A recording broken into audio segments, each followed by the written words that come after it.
ಮದ್ರಸಾಗಳಲ್ಲಿ ಕುರಾನ್ ಹೊರತುಪಡಿಸಿ ಬೇರೆ ಯಾವುದೇ ಉಗ್ರ ಅಕ್ರಮ ಚಟುವಟಿಕೆ ನಡೆಯುತ್ತಿಲ್ಲ.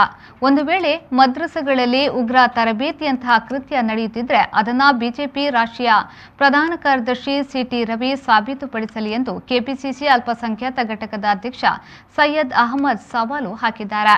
ಈ ಕುರಿತು ಮಂಗಳೂರಿನ ಕಾಂಗ್ರೆಸ್ ಕಚೇರಿಯಲ್ಲಿ ಸುದ್ದಿಗೋಷ್ಠಿಯಲ್ಲಿ ಮಾತನಾಡಿದ ಅವರು, ಮದ್ರಸಾದಲ್ಲಿ ಕುರಾನ್ ಧರ್ಮದ ಬಗ್ಗೆ ಬೋಧನೆ ಮಾಡಲಾಗುತ್ತಿದೆ.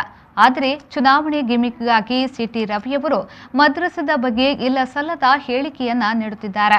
ಒಂದು ವೇಳೆ ಅವರು ಉಗ್ರ ತರಬೇತಿ ನಡೆಯುತ್ತಿರುವುದನ್ನು ಸಾಬೀತುಪಡಿಸಿದ್ರೆ ಸಿಟಿ ರವಿ ಹೇಳಿದಂತೆ ನಾನು ಕೇಳುವೆ, ಇಲ್ಲದಿದ್ದರೆ ಅವರೇನು ಸವಾಲು ಸ್ವೀಕರಿಸುತ್ತಿದ್ದಾರೆ ಎಂಬುದನ್ನು ಬಹಿರಂಗಪಡಿಸಲಿ ಎಂದು ಅವರು ಹೇಳಿದರು.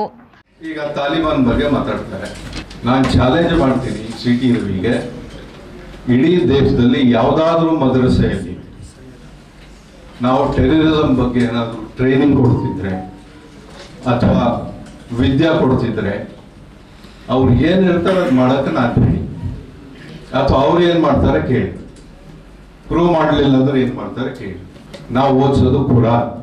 ಯಾರಾದರೂ ಒಬ್ಬರು ಕುರಾನ್ ಓದಿ ಅದರ ಅರ್ಥ ತಿಳ್ಕೊಂಡ್ರೆ ಇಂಥ ಮಾತೆಲ್ಲ ಆಡಲ್ಲ. ಎಷ್ಟೋ ಜನ ನಮ್ಮ ಹಿಂದೂ ಬ್ರದರ್ಸೆ ಕುರಾನ್ ಓದಿ ತಿಳ್ಕೊಂಡಿರೋರು ಅವರು ಕೂಡ ಹೇಳ್ತಾರೆ ಕುರಾನಲ್ಲಿ ಅಂತದ್ದು ಯಾವುದೂ ಇಲ್ಲ ಸ್ವಾಮಿ ಅಂತೇಳಿ. ನಮ್ಮ ಪ್ರಾಫಿಟ್ಟು ನಮ್ಗೆ ಅದು ಕಲಿಸಲಿಲ್ಲ, ನಮ್ಮ ದೊಡ್ಡವರು ನಮ್ಗೆ ಯಾರು ಅದನ್ನು ಕಲಿಸಲಿಲ್ಲ. ನಮ್ದು ಏನಂತಂದ್ರೆ ಲೀವ್ ಅಂಡ್ ಲೆಟ್ ಲೀವ್. ನಾವು ಬದುಕಬೇಕು, ಬೇರೆಯವರು ಕೂಡ ಬದುಕಬೇಕು. ಇದೇ ನಮ್ಮ ಪಾಲಿಸಿ. ಆ ಪಾಲಿಸಿ ಪ್ರಕಾರ ನಾವು ನಡೀತಾ ಇದ್ದೀವಿ. ಮತ್ತೆ ಕಾಂಗ್ರೆಸ್ ಪಕ್ಷದಲ್ಲಿ ಡೆವಲಪ್ಮೆಂಟ್ಸ್ ಏನೇನಾಗಿತ್ತು 60 ವರ್ಷ 70 ವರ್ಷ ಏನೂ ಆಗಿಲ್ಲ ಅಂತ ಹೇಳ್ತಾರೆ.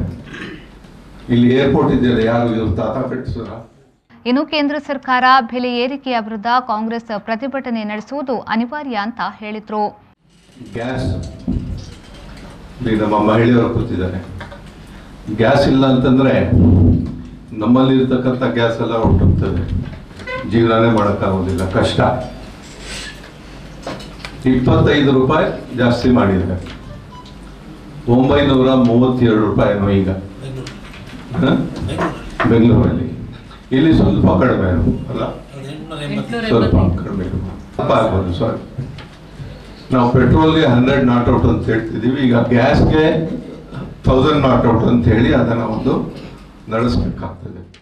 ಈ ವೇಳೆ ಮಾಜಿ ಸಂಸದ ಇಬ್ರಾಹಿಂ, ಮಾಜಿ ಶಾಸಕ ಜಿಯಾಲೋಬು, ವಿಧಾನ ಪರಿಷತ್ನ ಮಾಜಿ ಸದಸ್ಯ ಐವನ್ ಡಿಸೋಜಾ, ಜಿಲ್ಲಾ ಅಲ್ಪಸಂಖ್ಯಾತ ಘಟಕದ ಅಧ್ಯಕ್ಷ ಶಾಹುಲ್ ಹಮೀದ್, ಜಿಲ್ಲಾ ಯೂತ್ ಕಾಂಗ್ರೆಸ್ ಅಧ್ಯಕ್ಷ ಲುಕ್ಮಾನ್ ಸೇರಿದಂತೆ ಮತ್ತಿತರರು ಉಪಸ್ಥಿತರಿದ್ದರು.